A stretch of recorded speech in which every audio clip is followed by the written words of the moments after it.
Lily spent 3 hours in the dragon's nest, and they were the happiest 3 hours of her entire life. The hatchlings would not leave her alone. They climbed over her legs and nudged her hands and made soft cooing sounds whenever she stopped petting them. Each one had a different personality, and Lily gave them names in her head as she played with them. The smallest one, the purple-blue female who had greeted her first, became Sparkle. She was the bravest and the most curious. She kept trying to climb onto Lily's shoulders and look into her backpack for more glitter. The largest hatchling was a male with deep red scales. Lily called him Ember. He was shy at first, hiding behind his siblings, but once he warmed up to her, he became her shadow. He followed her every move with his big golden eyes. There were twin females with matching green scales. Lily named them Ivy and Fern. They did everything together, moving in perfect sync like they could read each other's minds. They took turns nuzzling against Lily's cheeks, their scales surprisingly warm and soft. The last hatchling was a male with scales that changed color depending on the light. Sometimes he looked silver, sometimes gold, sometimes a shimmering mix of both. Lily called him Shimmer. He was the quietest of the group, content to curl up in her lap while his siblings played around them. The glitter had spread everywhere. It covered the hatchlings from head to tail. It stuck to their scales and their wings and their little claws. It even got into the nest itself, making the whole thing sparkle like a treasure chest. The hatchlings loved it. They kept rolling around, trying to coat themselves in more of the shiny particles. Lily laughed until her stomach hurt. She had never felt so happy, so free, so completely at peace. Back in the colony, she was just a kid who got in the way. Here, in this impossible nest with these impossible creatures, she was something special. The mother dragon watched everything with calm, knowing eyes. She never moved from her spot at the edge of the nest. She never made any threatening sounds. She just observed, like she was studying Lily the way Lily's mother studied alien creatures. After a while, Lily felt brave enough to approach her. She walked slowly across the nest, stepping carefully over the hatchlings who tried to follow her. The mother dragon was enormous up close. Her head alone was bigger than Lily's entire body. Her teeth were visible even with her mouth closed, sharp and white and deadly, but her eyes were kind. They reminded Lily of her grandmother's eyes, full of wisdom and warmth and ancient secrets. "Hello," Lily said softly. "I'm sorry I came into your home without asking. I hope that's okay." The dragon's chest rumbled. It was a low, deep sound that Lily felt more than heard. For a terrifying moment, she thought she had made a mistake. She thought the dragon was angry. Then she realized the dragon was purring. Lily reached out her hand, moving very slowly. She touched the dragon's snout, right between her nostrils. The scales were warm, almost hot, like stones that had been sitting in the sun all day. They were smooth and hard, but not unpleasant to touch. The dragon closed her eyes and leaned into Lily's hand. The purring grew louder. "You're not scary at all," Lily whispered. "You're just a mom. You're just taking care of your babies." She sat down next to the dragon's massive head and opened her backpack. She pulled out the picture book she had brought, a story about a little rabbit who went on adventures. She had read it 100 times back on Earth, but it was still her favorite. "Do you want me to read to you?" Lily asked. "My mom used to read to me when I was little. It always made me feel safe." The dragon opened one eye and looked at the book. She made a soft sound, almost like a question. Lily took that as a yes. She opened the book and began to read.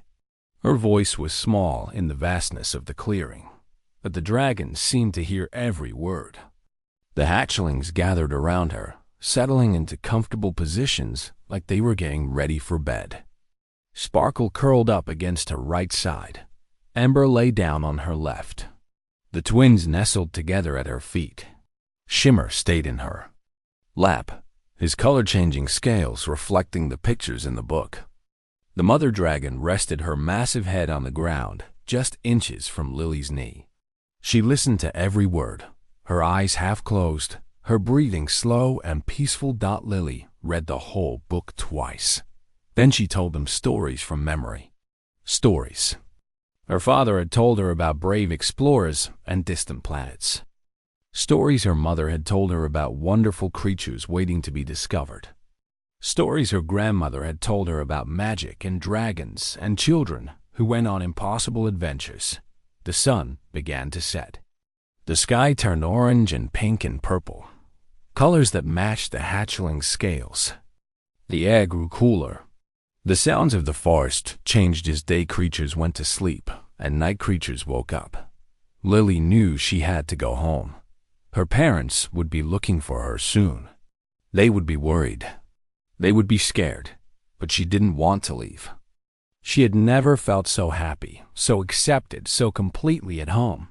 She stood up slowly, careful not to disturb the sleepy hatchlings. They chirped in protest, reaching for her with their little claws. "I have to go," she told them. "But I'll come back. I promise." She reached into her backpack and pulled out the jar of glitter. There was still plenty left. She set it down in the center of the nest, where the hatchlings could play with it whenever they wanted. "This is for you," she said. "A present. So you remember me." The mother dragon lifted her head and looked at Lily. Something passed between them, an understanding that went beyond words. A promise. The dragon opened her mouth, and Lily's heart stopped. For one terrible moment, she thought she was going to die. She thought the dragon had been waiting for this moment all along, but the dragon didn't breathe fire. She didn't bite or snap or roar. Instead, she spoke. "Come back soon, little one." The words were rough and strange, like rocks grinding together. But they were clear. They were real. The dragon could talk. Lily's legs went weak. Her mind spun with 1,000 questions. How? Why? What did this mean? But there was no time for questions now. The sun was almost gone. She had to get home. "I will," she promised. "I'll come back tomorrow, and I'll bring more glitter." She turned and ran through the forest, her heart pounding with joy and fear and wonder. Behind her, she heard the hatchlings chirping their goodbyes. She heard the mother dragon's low, rumbling purr. She squeezed through the hole in the fence just as the last light faded from the sky. She made it back to her house just before her parents came looking for her. That night, lying in her bed, Lily couldn't sleep. She kept thinking about the dragons, about Sparkle and Ember and Ivy and Fern and Shimmer, about the mother who had let her into the nest, about the voice that had spoken from a mouth full of teeth. She had made a promise, and Lily always kept her promises. Tomorrow, she would go back. The colony ship Wandering Star had been circling the green planet called Vareth Prime for 3 months. The humans inside were eager to start their new lives. They had traveled for 2 years through the cold darkness of space, sleeping in frozen chambers, dreaming of a world where they could build homes and raise families. 8-year-old Lily Brooks pressed her face against the window of the observation deck every single day. She watched the planet spin slowly below, its forests stretching across continents like a green blanket. Rivers cut through the land like silver ribbons. Mountains rose up with snow on their peaks. It was the most beautiful thing she had ever seen. Her father, Commander Nathan Brooks, was in charge of the whole settlement mission. He was a tall man with tired eyes and a kind smile. He worked long hours, attending meetings and making decisions that would affect thousands of people. But he always found time to tuck Lily into bed and tell her stories about the adventures waiting for them on the surface. Her mother, Dr. Claire Brooks, was a scientist who studied alien life. She spent her days looking at pictures and videos of the creatures that lived on Vareth Prime. Most of them were harmless. Small animals that looked like rabbits with extra legs. Birds with 4 wings instead of 2. fish that glowed in the dark waters of the deep lakes. But there was one species that worried everyone. The VRA to the variety were dragons. Real, actual dragons. They stood 12 feet tall when they walked on their back legs. Their wings stretched 30 feet from tip to tip. Their scales were hard as metal, and their breath could melt stone. They had claws that could tear through the hull of a spacecraft. They had teeth as long as knives, and they were smart. Very smart. Some of the scientists believed they were just as intelligent as humans. Maybe even more intelligent. The colony had been warned many times. Stay away from the variety. Do not approach their nesting grounds. Do not try to communicate with them. They were territorial and dangerous. They had killed exploration drones that got too close. They had destroyed unmanned vehicles that wandered into their forests. Lily listened to all these warnings. She nodded when her parents told her to be careful. She promised to stay inside the settlement perimeter once they landed on the surface. But Lily had always been curious. It was her biggest strength and her biggest weakness. She asked questions constantly. Why is the sky blue? Why do stars twinkle? Why can't we breathe in space? Her parents loved her curiosity, but it also made them nervous. The settlement was built in a valley surrounded by hills. The colonists put up fences and sensors and guard towers. They cleared land for farms and built houses from materials they brought from Earth. Within weeks, the place started to look like a real town. Lily made friends with the other children in the colony. They played games and explored the safe areas near their homes. But Lily always found herself looking toward the forests beyond the fence. The trees were so tall that they blocked out the sun. Strange sounds came from deep within. Bird calls that sounded like music. Animal cries that echoed through the air. And sometimes, late at night, Lily heard something else. A deep rumbling sound that made the ground shake. Her mother said it was probably geological activity, earthquakes or volcanic tremors. But Lily knew better. She had seen the dragons flying in the distance. She had watched them soar through the clouds, their wings catching the light of the setting sun. She thought they were beautiful. 3 weeks after landing, Lily found a gap in the fence. It was small, hidden behind a storage building where nobody ever went. A section of the wire had come loose, creating a hole just big enough for a small child to squeeze through. She should have told someone. She should have reported it to the security team so they could fix it. That was the responsible thing to do. Instead, she kept it secret. Every few days, when her parents were busy with work, Lily would sneak away. She would squeeze through the hole and walk into the forest. She never went far. Just a few hundred meters, enough to feel the soft ground beneath her feet and smell the strange flowers that grew on the alien trees. The forest was magical. Tiny insects with glowing wings floated through the air like living stars. Small creatures watched her from the branches, their eyes wide with curiosity. Nothing ever tried to hurt her. The animals seemed more interested than afraid. Lily started bringing things with her. Snacks from the cafeteria. A notebook where she drew pictures of the plants and animals she saw. A flashlight for the darker parts of the forest. And then, one day, she decided to bring something special. Before leaving Earth, Lily's grandmother had given her a present. It was a jar of craft glitter, pink and silver and gold. Thousands of tiny particles that sparkled like diamonds when light touched them. Lily had been saving it for something important. She didn't know what yet, but today felt different. Today, something was calling her deeper into the forest than she had ever gone before. She packed the glitter in her backpack along with her other supplies.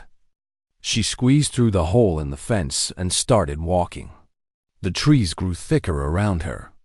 The sounds of the colony faded away, replaced by the whispers of wind and the songs of alien birds. Lily walked for almost an hour. Her legs were getting tired, but she kept going. Something pulled her forward. A feeling she couldn't explain.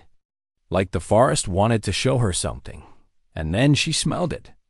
A warm, smoky smell that reminded her of campfires and hot metal. It wasn't unpleasant, just different. Strong dot, she pushed through a wall of bushes and found herself at the edge of a clearing. Dot in the center of the clearing was a nest. It was made of branches and leaves and what looked like pieces of metal.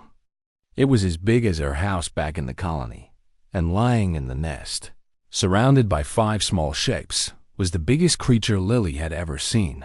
A dragon. A real dragon. Her scales were the color of burnt copper. Her eyes were closed. Her massive tail curled around the nest like a protective wall. Lily's heart stopped. Her breath caught in her throat. Every warning she had ever heard screamed at her to run, but she didn't run, because the 5 small shapes in the nest had opened their eyes. They were looking right at her, and they were the most adorable things she had ever seen. Baby dragons. Hatchlings. Each one no bigger than her dog back on Earth. One of them chirped. It was a soft musical sound. Lily smiled. "Hello," she whispered. "I'm Lily. I brought you something pretty." The mother dragon's name was Kelthra, though the small human child standing at the edge of her nest did not know this. Kelthra was 400 years old, ancient even by the standards of her own kind. She had seen empires rise and fall. She had watched mountains crumble into dust. She had survived wars and famines and natural disasters that wiped out entire generations. But she had never seen anything quite like this. The human child was tiny, so small that Kelthra could have swallowed her whole without chewing. She stood barely 3 feet tall, with hair the color of dried grass and eyes like the summer sky. She wore strange coverings on her body, made of materials Kelthra did not recognize. And she carried a bag on her back that bulged with unknown objects. Kelthra had sensed her coming from far away. The child moved through the forest with all the grace of a falling boulder. She stepped on every dry branch. She pushed through every bush. She hummed a strange, tuneless song that echoed through the trees. Any predator within a mile could have tracked her with ease. Every instinct told Kelthra to rise, to spread her wings and block out the sun, to open her mouth and let loose a roar that would shake the ground and send this tiny intruder running back to wherever she came from. That was what a good mother did. That was how she protected her young. But something made Kelthra pause. She had watched the humans since they arrived in their strange metal vessel. She had observed them from the mountains, hidden among the clouds. She had seen them build their little settlement in the valley. She had listened to their strange language, trying to understand their words. Most of them moved in groups. They carried weapons and machines. They smelled of fear and suspicion and aggression. They were like all the other species that had tried to settle on Vareth Prime over the centuries. Dangerous, unpredictable, worthy of caution. But this child was different. She did not carry weapons. She did not smell of fear. Well, perhaps a little fear, but it was buried beneath something much stronger. Curiosity, wonder, excitement. The child's heart was beating fast, but not from terror. She was thrilled to be here. She wanted to see more. And underneath all that, Kelthra detected something else. Something she had not expected. Kindness. Pure, uncomplicated kindness. The child meant no harm. She had come here with good intentions, whatever those intentions might be. Kelthra kept her eyes closed and pretended to sleep. She wanted to see what the child would do. The hatchlings noticed the human before Kelthra could decide her next move. They were young and foolish and endlessly curious, just like all children of every species. The smallest one, a female with scales that shimmered between blue and purple, lifted her head and chirped. The sound cut through the silence of the clearing. It was a greeting. A question. Who are you? What do you want? The human child's face transformed. Her eyes went wide. Her mouth fell open. And then, slowly, she smiled. "Oh," she whispered. "Oh, you're beautiful." Kelthra felt something strange stir in her chest. No one had ever called her children beautiful before. Other variety avoided her nesting ground out of respect and fear. The few creatures foolish enough to wander close were driven away or killed. No one had ever looked at her hatchlings with such pure admiration. The child did not run. She did not scream. Instead, she slowly lowered herself to her knees and began opening her bag. The hatchlings watched with intense interest. Their little heads tilted to the side. Their tails twitched with excitement. They had never seen a human before, but they were not afraid. They were too young to understand danger. All they saw was a new friend. "I brought something," the child said softly. Her voice was gentle, like she was talking to skittish animals. "I don't know if you'll like it, but I think it's pretty." She pulled out a small container made of clear material. Inside was something that caught the light and sparkled. Kelthra's breath caught in her throat. The variety had always been drawn to shiny things: gold, gems, crystals. It was written into their very nature, a desire as old as their species. But this was different from anything Kelthra had ever seen. Thousands of tiny particles, each one reflecting the sunlight in a different color. Pink and silver and gold, swirling together like captured starlight. The child opened the container and poured some of the sparkling substance into her small hand. She held it up, letting the light play across its surface. The clearing exploded with sound. All 5 hatchlings began chirping and trilling at once. It was a chorus of excitement, of desperate wanting, of pure childish joy. They scrambled over each other, their little claws scratching against the nest, their wings flapping uselessly as they tried to reach the human child. The smallest one got there first. She pressed her snout against the child's palm and snorted. The sparkling substance flew everywhere, coating her scales, sticking to her face, making her look like a creature from a dream. She shook her head and chirped with delight. The child laughed. It was a wonderful sound, full of joy and surprise. She poured more of the sparkles into her hand and spread them across the other hatchlings as they crowded around her. They wriggled and squirmed with happiness, each one trying to get more than the others. Kelthra watched in stunned silence. Her children, her precious babies, were playing with a human. They were letting this tiny creature touch their scales and pat their heads and scratch behind their ears. They were trusting her completely, and the child was gentle. So gentle. She moved slowly and carefully, making sure not to hurt them. She spoke in soft tones, telling them how pretty they were, how special, how wonderful. She treated them like the treasures they were. Something ancient and protective inside Kelthra began to soften. She had killed 17 predators to protect this nest. She had fought battles that left her scarred and bleeding. She had sworn to destroy anything that threatened her young. But this child was not a threat. This child was a gift. Kelthra opened her eyes. The child looked up and met her gaze. For a moment, time seemed to stop. The hatchlings went quiet. The wind held its breath. Everything waited to see what would happen next. KLTHR, it could have ended it right there. One breath of fire, one swipe of her claw, and the child would be gone. The humans would never know what happened to her. Instead, Kelthra did something she had never done before in all her 400 years. She stepped aside.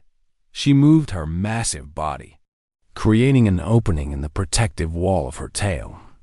She was inviting the child closer. She was letting her into the nest. The child's eyes filled with tears. But they were not tears of fear. They were tears of wonder. "Thank you," she whispered, and she climbed into the nest to play with the baby dragons. Commander Nathan Brooks knew something was wrong the moment he walked into his house and found it empty. Lily was supposed to be home. She was supposed to be doing her school lessons on the computer, like she did every afternoon. She was supposed to be safe inside the settlement, protected by fences and guards and all the technology humanity had brought across the stars. But she was gone. He called her name. No answer. He checked every room. Empty. He ran outside and asked the neighbors. No one had seen her. He contacted the security team and ordered a full search of the settlement. Nothing. She had vanished. Dr. Claire Brooks was in her laboratory when she got the message.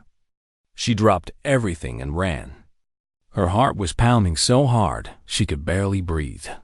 Her daughter, her only child, missing on an alien world full of dangers. The search team spread out across the settlement. They checked every building, every storage room, every corner and hiding spot a child might find. They called Lily's name until their voices went hoarse. Then someone found the hole in the fence. Claire felt the blood drain from her face. The hole was small, just big enough for a child. And beyond it lay the forest. The dark, mysterious forest where the dragons lived. No, she whispered. No. She didn't wait for the security team. She didn't wait for permission or backup or proper equipment. She just ran. She squeezed through the hole and plunged into the trees, screaming her daughter's name. The forest was growing dark. The sun had almost set, and shadows stretched between the trees like grasping hands. Claire stumbled over roots and pushed through bushes, not caring about the scratches on her arms or the tears in her clothes. She knew where the dragons nested. She had studied them from a distance for months. She knew exactly where Lily must have gone, and the thought filled her with terror. The Verati were dangerous. Everyone said so. They had killed machines and drones that got too close. What would they do to a human child who wandered into their home? Claire ran faster. Her lungs burned. Her legs screamed with pain. But she kept going. She had to find her daughter. She had to save her. She burst through a wall of bushes and found herself at the edge of a clearing. And then she stopped. Her mind couldn't process what she was seeing. It was too strange, too impossible, too completely different from everything she had expected. Her daughter was sitting in a dragon's nest. She was surrounded by baby dragons, all of them covered in something sparkly that caught the fading light. She was reading from a picture book, her small voice carrying across the clearing, and curled around them all, like a living wall of scales and muscle and ancient power, was the biggest dragon Claire had ever seen. Her massive head rested on the ground just inches from Lily's knee. Her eyes were half-closed, peaceful. Content. The mother dragon was letting a human child read stories to her babies. Claire's legs gave out. She sat down hard on the ground, unable to move, unable to speak, unable to do anything but stare. The dragon's eyes opened. She looked at Claire with a gaze that held 400 years of wisdom and experience. It was not a hostile look. It was not a threatening look. It was the look of one mother meeting another, sharing a moment of understanding that went beyond species and language and all the barriers that separated them. "I'm Lily's mother," Claire said. Her voice came out as a whisper. The dragon's chest rumbled. And then, impossibly, she spoke. "I know. She has your eyes." Claire's world tilted sideways. Dragons could talk. Dragons could talk, and one of them was having a conversation with her like it was the most normal thing in the world. "Mom." Lily scrambled up from the nest and ran across the clearing. She threw herself into Claire's arms, hugging her tight. "Mom, I'm sorry I scared you. I didn't mean to. I just wanted to see them. And they're so nice, Mom. They're not scary at all." Claire held her daughter and cried. Relief flooded through her, washing away the fear and panic. Her baby was safe. Her baby was alive. Nothing else mattered. You could have been killed, Claire whispered. You could have been hurt. Why didn't you tell me? You would have said no, Lily admitted. But Mom, look at them. Look how beautiful they are. Claire looked up at the nest. The baby dragons were watching her with curious eyes. They chirped softly, like they were saying hello. They were covered in glitter, sparkling like little jewels in the fading light. They were beautiful. Claire couldn't deny it. The mother dragon rose slowly, her massive body unfolding with surprising grace. She walked around the nest and stopped in front of Claire, her head lowered to bring her eyes level with the human woman. Your daughter is brave, the dragon said. She walked into my home without fear. She brought gifts for my children. She treated them with kindness and love. Claire swallowed hard. I'm sorry if she disturbed you. She didn't mean any harm. I know. The dragon's voice was like distant thunder, deep and powerful, but not threatening. I have watched your people since you arrived. Most of you are afraid. You carry weapons and build walls and hide from everything you don't understand. She lowered her head even further, until her massive snout was just inches from Claire's face. But your daughter is different. She's not afraid to love things that are strange and new. She sees beauty where others see danger. She reaches out when others pull away. Tears streamed down Claire's face. She didn't know why she was crying. Relief, maybe. Or wonder. Or something else entirely. The Varati have lived on this world for 10,000 years, the dragon continued. We have seen many species come and go. Most of them wanted to conquer us or destroy us or drive us away. We learned to be careful. We learned to fight.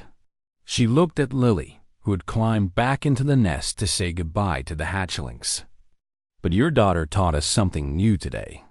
She taught us that not all strangers are enemies.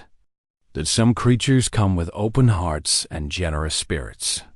That a gift freely given is worth more than any treasure. Claire stood up on shaky legs. She didn't know what to say. Everything she had believed about the dragons was wrong. They weren't mindless beasts. They were intelligent, thoughtful beings with their own culture and history and emotions. What happens now? She asked. The dragon tilted her head. That depends on you. I have shown your daughter my children. I have led her into my home. I have trusted her with the most precious things in my life. She spread her wings, casting a shadow across the clearing. The question is, will you trust me with yours? Claire looked at her daughter, who was hugging each hatchling goodbye. She looked at the glitter sparkling in the fading light.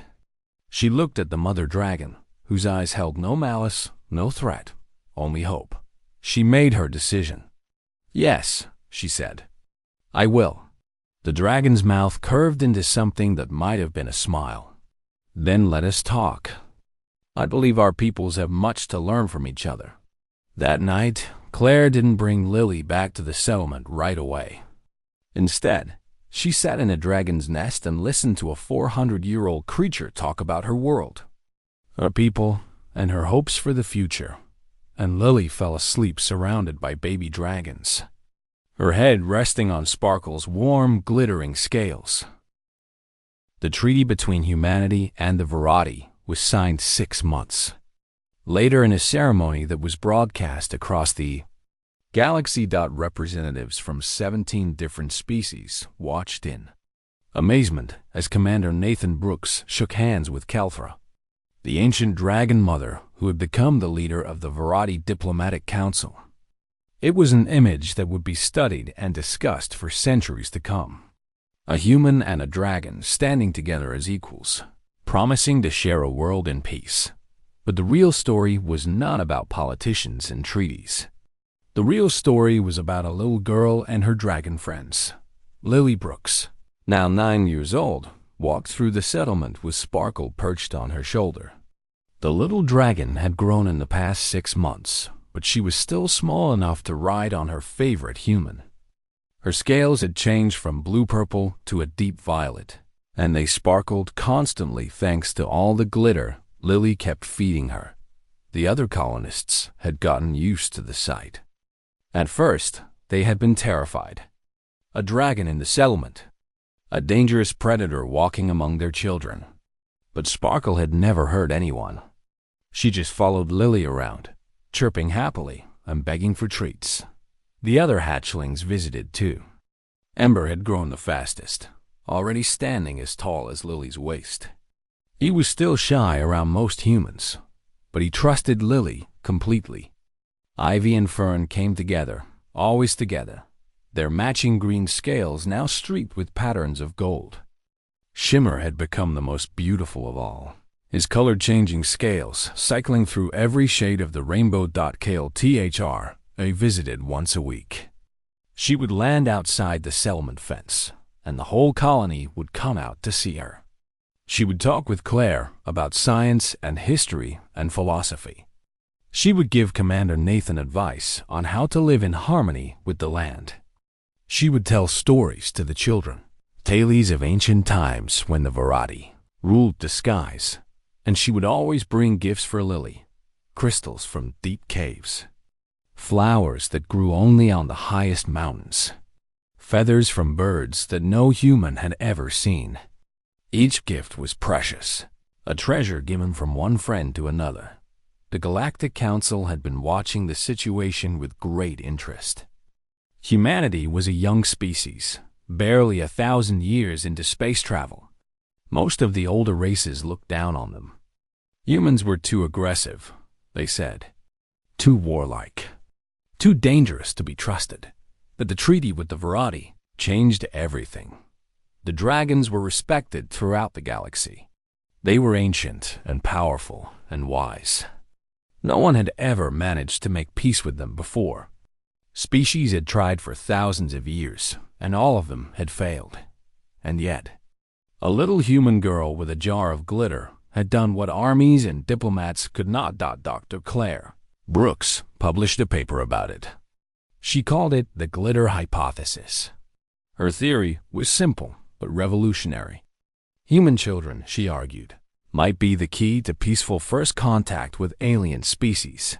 Adults were too cautious, too suspicious, too weighed down by fear and prejudice. They approached aliens with weapons and demands and carefully negotiated terms. They saw differences as threats and strangeness as danger. But children were different. Children saw wonder where adults saw risk. They reached out when adults pulled back. They gave gifts and asked for friendship, not territory or resources or power. The paper was controversial. Many scientists called it naive. Many politicians called it dangerous. But the evidence was impossible to ignore. On Varith Prime, humans and dragons were living together in peace. The colonists were learning from the Virati, and the Virati were learning from the colonists. Children from both species played together, exploring the forests and caves and mountains that made up their shared world. And it had all started with a little girl in a jar of glitter. 10 years later, when Lily was 18 years old, she became the youngest ambassador in human history. The Galactic Council appointed her to the Office of First Contact, a new department dedicated to peaceful relations with unknown species. Her first assignment was a world on the edge of explored space. The inhabitants were massive insect-like creatures, fearsome to look at but possibly intelligent. Previous contact attempts had failed. The creatures had driven away every probe and ship that approached. Lily went down to the surface alone. She carried no weapons, no armor, no protective equipment. Just a backpack full of supplies. And a jar of glitter. The insects surrounded her within minutes. They were 12 feet tall, with sharp mandibles and compound eyes that reflected the light like 1,000 tiny mirrors. They clicked and buzzed, their language completely unknown to human linguists. Lily sat down on the ground and opened her backpack. She pulled out the glitter and poured some into her palm. "Hello," she said softly. "I'm Lily. I brought you something pretty." The insects went silent. They stared at the sparkling particles in her hand. One of them, smaller than the others, crept forward. It reached out with one of its many legs and touched the glitter. The particles stuck to its exoskeleton, making it shine like a living jewel.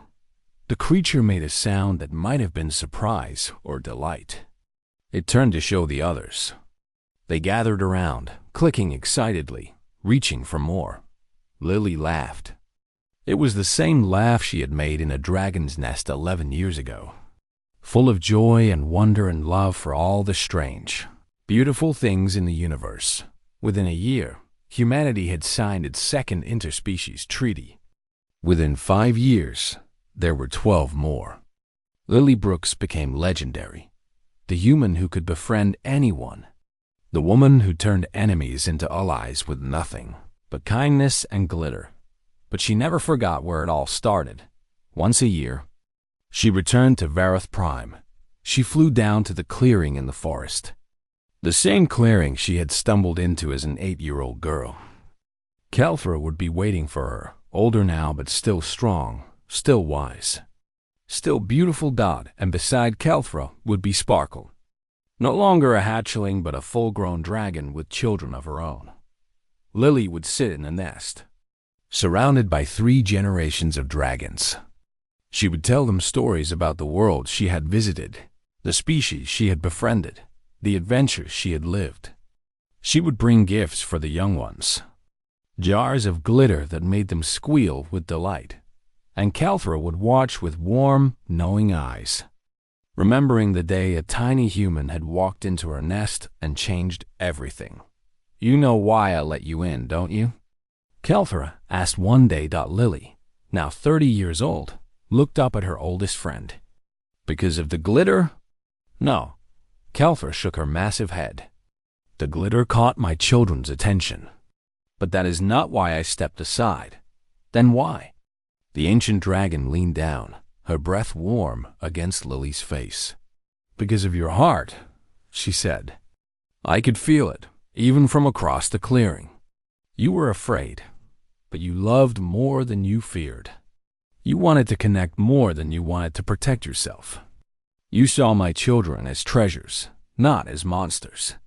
She lifted her head and looked out over the forest, the same forest that now held human homes alongside Varati nests. "That is the gift your species brings to the galaxy, little one. Not your weapons or your technology or your ambition. Your capacity for love. Your ability to see beauty in the strange and the frightening. Your willingness to reach out, even when you are afraid." Lily wiped tears from her eyes. After all these years, the dragon's words still moved her. "The galaxy was afraid of humanity," Kelthra continued. "They saw your wars and your violence and your aggression. They thought you would spread across the stars like a plague, destroying everything you touched." She looked back at Lily, her ancient eyes full of pride. "But you showed them another path. You showed them what humans can be when they lead with love instead of fear." Sparkle nuzzled against Lily's side, her scales still glittering after all these years. The new hatchlings chirped and played around them, innocent and joyful and completely unafraid of the human in their midst. And Lily Brooks, the fierce dragon mother's favorite human, smiled and reached for another jar of glitter, because some things never change, and some gifts are worth giving forever. This is why the galaxy learned to love humanity, not for our weapons or our wars, but for our children, who could walk into a dragon's den with nothing but glitter and walk out with a friendship that changed the universe.